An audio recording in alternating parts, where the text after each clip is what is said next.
হ্যাঁ, বা প্রধানমন্ত্রী ভারতের ব্যাপারে খুব বেশি সফট পলিসি। অ্যাকচুয়ালি আমরা ছোট রাষ্ট্র, আমাদের সবসময় বড় রাষ্ট্রের পাশাপাশি থাকলে বড় রাষ্ট্রকে বিভিন্ন পলিসি বিরোধিতা করা উচিত, কিন্তু প্রধানমন্ত্রী একটু নতজানু পলিটিক্স করছে। এটা নিয়ে বাংলাদেশের লোক বেশ আপসেট যে সাধারণ জনগণ এরা ভারতকে বিশ্বাস করতে চায় না। দীর্ঘ সময় হিন্দু জমিদাররা এখানে ডমিনেট করেছে, তাদের প্রভাবটা রয়ে গেছে আর কি। আমি কুদ্দুস খান, আমি বিএনএন রেডিও থেকে বলছি। আমাদের সাথে আছে ডক্টর বিপ্লব পাল, উনি ভারতীয় সাংবাদিক এবং বিখ্যাত চিন্তাবিদ। ওনার একটা বিশেষ গুণ হচ্ছে বাংলাদেশের উপর উনি অনেক চিন্তা করেন এবং অনেক লেখালেখি করেছেন। নমস্কার, ভালো আছেন আপনি? আপনার সাথে অনেকদিন বাদে কথা হচ্ছে।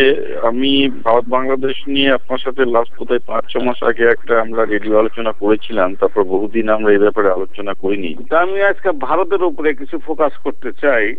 ভারতের অর্থনীতি, আমার ধারণা এটা খুব ভালোই হবে। আপনি নিশ্চয়ই অবগত আছেন যে আপনাদের প্রধানমন্ত্রী কালকে ভারত সফরে আসছে, সেই নিয়ে বাংলাদেশও এখন কিঞ্চিত উত্তপ্ত। আমার তো সেটা মনে হয়নি। আমি ভারত বাংলাদেশ সম্পর্ক নিয়ে নিয়মিত খবর রাখি। উনি যেটা করেছেন সেটা অহেতুক ভয়গুলোকে দূর করেছেন। যেমন এই টিপাইমুখ বাঁধ নিয়ে যে বিরোধী আন্দোলন বাংলাদেশে দানা বাঁধছিল, উনি কিন্তু পরিষ্কারভাবে বলেছেন যে টিপাইমুখী বাঁধ নিয়ে তার সাথে মনমোহন সিং এর কথা হয়েছে এবং মনমোহন সিং ও শেখ হাসিনাকে আশ্বস্ত করেছেন যে বাংলাদেশের স্বার্থের হানি হয় এমন কোনো কাজ ভারত করবে না। ভারতের এই কথা আমরা আস্থা রাখতে পারি কি? ভারতকে বিশ্বাস করা যায়? বড় রাষ্ট্র, সে কি ছোট রাষ্ট্রের কথা শুনে না তার ইচ্ছা মতো কাজ করে, বা আমার বাংলাদেশের সুবিধা অসুবিধা ভারতকে কেয়ার করে না? এখানে আমার বক্তব্য, যতদিন শেখ হাসিনা ক্ষমতায় আছে ভারত বাংলাদেশের কথা শুনবে। কারণ যদি ভারত বাংলাদেশের কথা না শুনে তাহলে একটা বন্ধুত্বপূর্ণ প্রধানমন্ত্রী এবং একটা বন্ধুত্বপূর্ণ দেশকে হারাবে। সেটা কোনো দেশেরই পররাষ্ট্রনীতি তা চাইবে না। আমার যেটা বক্তব্য সেটা হচ্ছে কিছু কিছু ক্ষেত্রে ভারতীয় সরকারেরও কিছু করার থাকে না। যেমন ফারাক্কার জল, ফারাক্কাতে তো ফারাক্কা ব্যারেজেই জল ঢুকছে না, তার আগে বিহারে জল কেড়ে নিচ্ছে। তো ন্যাচারালি সেগুলো ক্ষেত্রে ভারতীয় সরকারের বিশেষ কিছু করার নেই। কিন্তু যেগুলো বলতে চান যে ফারাক্কার জল নিয়ে পশ্চিমবাংলায় সমস্যা আছে নাকি, এটা বলতে চান?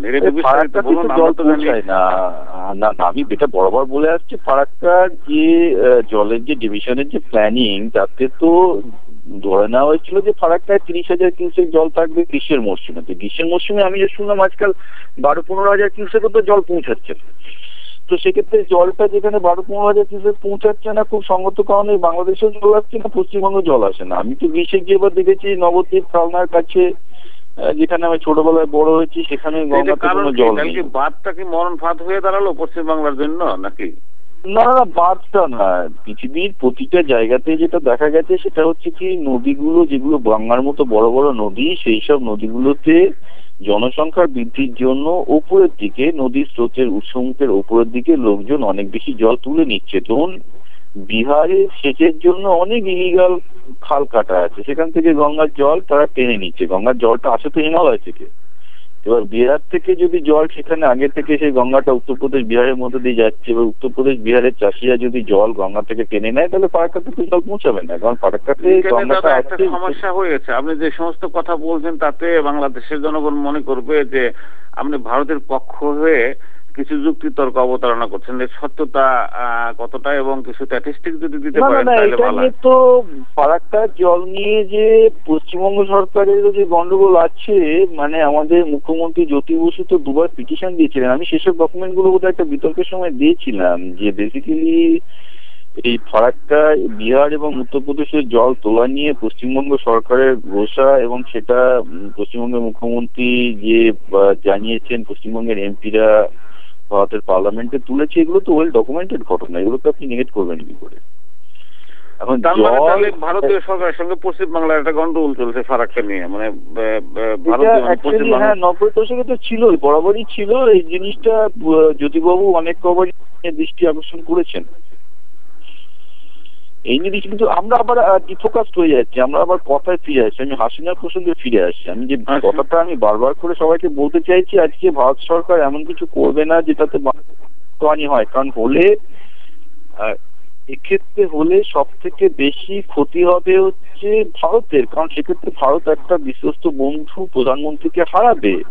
সেই জন্য বন্ধুত্ব এমন একটা জিনিস, সেটা উইন উইন সিচুয়েশন হয়, আর শত্রুতা হচ্ছে লস লস সিচুয়েশন। আজকে সময় বিএনপি সরকার ছিল সেই সময় ভারত কিন্তু বাংলাদেশের কথা শোনেনি এই জন্যই শোনেনি, তার একটাই কারণ হচ্ছে যে ভারত সরকার কখনোই বিএনপি গভর্নমেন্টকে সেরকম বন্ধুত্বপূর্ণ মনে করেনি, তাদেরকে সন্দেহ চোখে দেখেছে।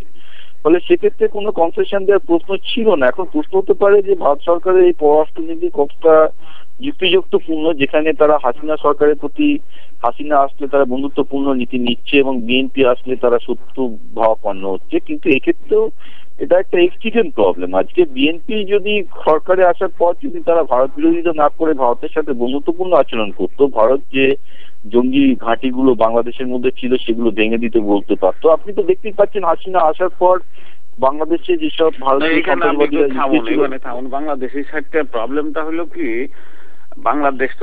বাংলাদেশে অনাস্থা অবিশ্বাসটা খুব গভীরে।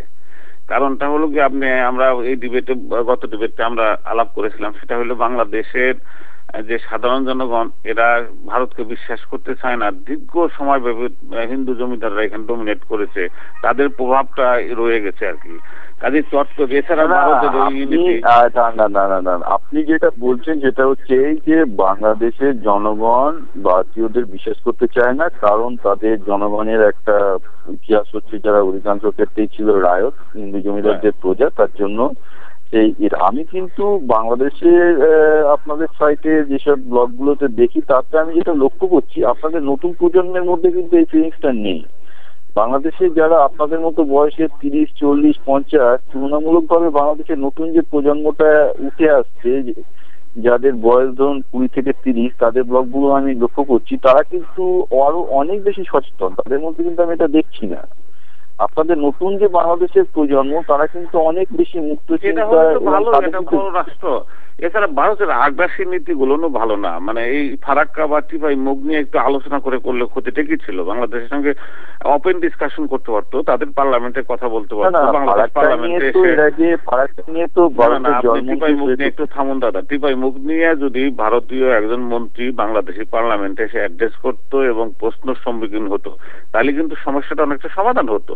এবং যদি 10 দিন বাংলাদেশে আপনি যেটা বলছেন আমার তো ধারণা তার থেকে আরো ভালো কাজ হয়েছে। আপনাদের প্রধানমন্ত্রী শেখ হাসিনা নিজে ভারতের প্রধানমন্ত্রীকে ফোন করে বলেছেন টিপাইমুখী ড্যামের জন্য বাংলাদেশের স্বার্থ ক্ষতি হতে পারে। মনমোহন সিং বলেছেন সেরকম কিছু হবে না, যদি সেরকম হয় বাংলাদেশে একটা রিপোর্ট দিলেই ভারত সেখানে ড্যামের কাজ বন্ধ করে দেবে।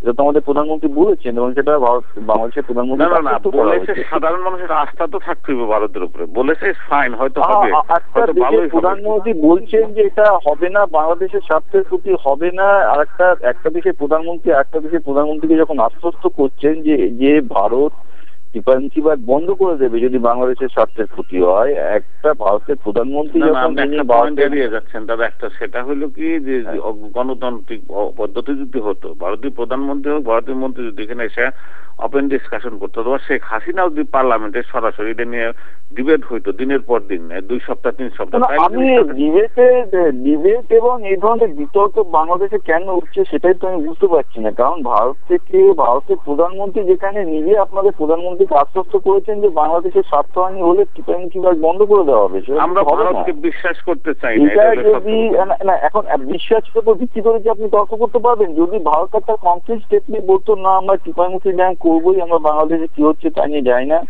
যদি আমাদের প্রধানমন্ত্রী এরকম বলতো যে টিপাইমুখীবাদ আমাদের হবেই আর এটা কিছু করার নেই, আমরা বাংলাদেশের সাথে করতে পারছি না, তাহলে একটা বিতর্কের প্রশ্ন উঠতো। আপনি সেখানে একটা বিতর্কের জায়গায় যেতে পারতেন। যেখানে ভারতের প্রধানমন্ত্রী পরিষ্কারভাবে বলছেন যে বাংলাদেশের স্বার্থহানি করে টিপাইমুখী ড্যাম হবে না, তারপরে আপনার কি বিতর্কের অবকাশটা থাকে আমি তো বুঝতে পারছি না। আপনি বলুন একটা বিতর্কের অবকাশ থাকে যে আপনার অবিশ্বাস আছে, মানে আপনাকে এটা ব্যাখ্যা করতে হবে, আপনি যুক্তি দিয়ে বলুন তারপর বিতর্ক করতে হতে হবে।